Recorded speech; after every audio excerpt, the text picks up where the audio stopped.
আসসালামু আলাইকুম ওয়া রাহমাতুল্লাহি ওয়া বারাকাতুহু। আশা করি সবাই ভালো আছেন আল্লাহর রহমতে।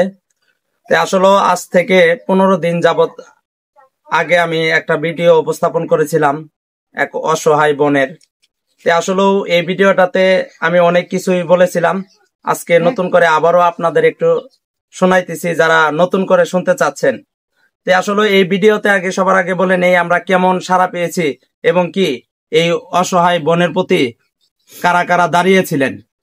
প্রথম আমাদের ইতালিয়ান প্রবাসী এক মজনু ভাই নামক আমাদের গ্রামে সে প্রায় 3200 টাকা দিয়েছিলেন এবং কি আরেকটা প্রবাসী ভাই 1000 টাকা দিয়েছে, আরেকটা প্রবাসী ভাই 3000 টাকা দিয়েছে। যে 3000 টাকা দিয়েছে সে নিজেও একজন কিডনি আক্রান্ত, সে তার কিডনি ইনফেকশন করছে। আপনারা তার জন্য মন খুলে দোয়া করবেন। সে নাম বলতে নিষেধ করছে, তার নাম আর বলতেছি না। সর্বপ্রথম দিয়েছিল 1000 টাকা। আর যে বড় ভাই 3000 টাকা দিয়েছে, 1 2 এই যে 3000, এই 4000 আর মজনু ভাইয়ের 3200 টাকা এসে তারা দিয়ে গেছিল।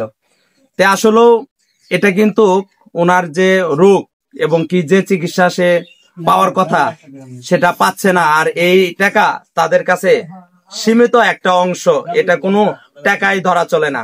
আসলেও আমি একটা জিনিস মানুষকে নতুন করে বুঝাইতে পারতেছি না, সে যদি আমার বোন হয়ে যেত তাহলে আমি সুস্থ সফল তার জন্য কি না করতাম।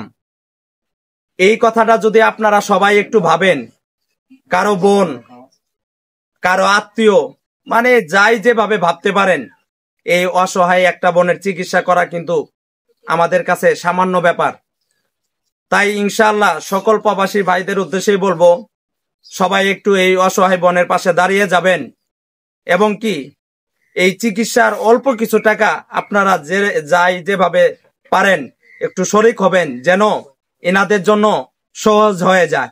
এবং কি মহান আল্লাহ তাআলা এটাই বলেছে যে আমার কামাই করা অর্থ সেটা পুরাটাই আমার নয়, কিছু অংশ অন্য জনের থেকে যায়। ওই জায়গা থেকে আমার ইনকামের একটা অংশ যেন এই বোনকে আমরা দিতে পারি। আসলেও ইনার এখন কি পরিমাণ আরো অর্থের প্রয়োজন বা তাকে কিভাবে এখন চিকিৎসা করাচ্ছেন? দুইটা থেরাপি দেওয়া হয়েছে, আরো 3টে দেওয়া হয়েছে, আরো 3টে দেন। একটা করে থেরাপি কত করে টাকা আপনারা ই করতেছেন? একটা করে থেরাপি 15,000 টাকা। আর আমরা আপনাদের কাছ থেকে পেয়েছি, যারা তো দিয়েছেন আলহামদুলিল্লাহ, আলহামদুলিল্লাহ, মহান আল্লাহ তাআলা তাদের অবশ্যই তাদের অর্থকে দ্বিগুণ করে দিবেন। আসলেও আমরা কিন্তু একটা থেরাপির টাকাও তাদেরকে দিতে পারিনি। আসুন সবাই আমরা এই অসহায় বোনের পাশে দাঁড়িয়ে যাই, কেননা আমার ইনকাম মহান আল্লাহ তাআলা চাইলে আমাকেও অসুস্থ বানায় রাখতে পারেন। আমাকে যখন সুস্থ রেখেছেন, আমার বোনকে অসুস্থ রেখেছেন, তাই আমরা আমাদের বোনের পাশে দাঁড়িয়ে যাব ইনশাআল্লাহ। এখন বর্তমান যে চিকিৎসাগুলা করতেছেন, এই যে 2টা থেরাপি দিয়েছেন, কিভাবে দিলেন বা আবার যে আরো 3টা থেরাপি আছে কিভাবে দিবেন ভাবতেছেন? কিভাবে দেবো বাবা, এখানকার তো আঙ্গর কোনো সমতলা নাই কে কানে তো বাবা তোমার কাছে বলছি যে বাবা আঙ্গর কিছু উগার করো, সাহায্য করো, যেন আমার উগি ডেকে আমরা চিকিৎসা করে পাই। আসলেও এই 5টা থেরাপি যে ওনার দেওয়ার কথা, একটা থেরাপিও কিন্তু নিয়মগত অবস্থায় দিতে পারে নাই। তাই ইনশাআল্লাহ আমরা চেষ্টা করব শরীক থাকার জন্য এবং কি আপনাদের টাকার উপরেই ডিমান্ড করতেছে তার চিকিৎসা।